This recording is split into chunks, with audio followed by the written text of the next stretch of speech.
Hallo maats, kom luister nog 'n lekker luisterstorie saam met my Clara Klets.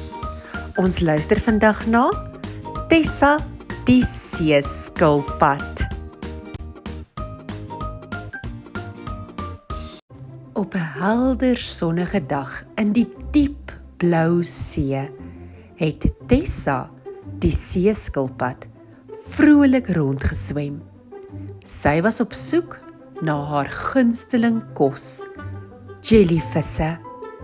Tessa het 'n skerp oog gehad en kon maklik die jellyvisse tussen die golwe raak sien. Terwyl sy geswem het sy iets in die verte gesien dryf. Dit het soos 'n groot, sappige jellyvis gelyk. Tessa het vinnig nader geswem, haar mond oopgemaak en die jellyvis ingesluk. Maar toe sy begin kou, het sy besef iets is verkeerd. Dit was nie 'n jellyvis nie, maar 'n plastieksak.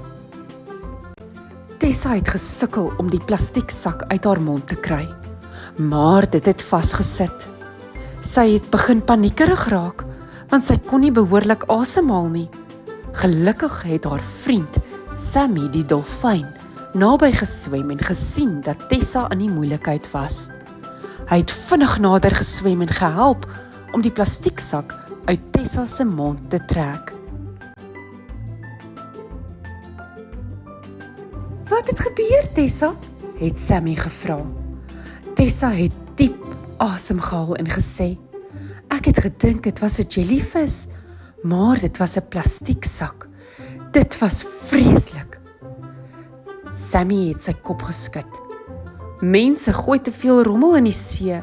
Plastieksakke lyk soos jellyvisse vir ons en dit kan baie gevaarlik wees." Tessa het hartseer gevoel. Sy het geweet dat sy gelukkig was om Sammy daar te hê om haar te help. "Ons moet iets doen om mense te laat ophou rommel strooi," het sy gesê. Sammy het glimlaggend geknik. "Ons kan die kinders leer om nie rommel te strooi nie en om altyd hul rommel in 'n asblik te gooi. As almal help, kan ons die see skoon en veilig hou." Van daardie dag af het Tessa en Sammy begin om die jong seediere te leer oor die gevare van plastiek en hoe belangrik dit is om die see skoon te hou. Hulle het gesorg dat almal weet dat elke stukkie rommel wat in die see beland, 'n seedier se lewe in gevaar kan stel. Die lesie van hierdie storie is eenvoudig. Moenie rommel strooi nie. Elke klein bietjie help ons om ons oseane skoon en ons seediere veilig te hou. Tel op jou gemors en gooi dit in die asblik.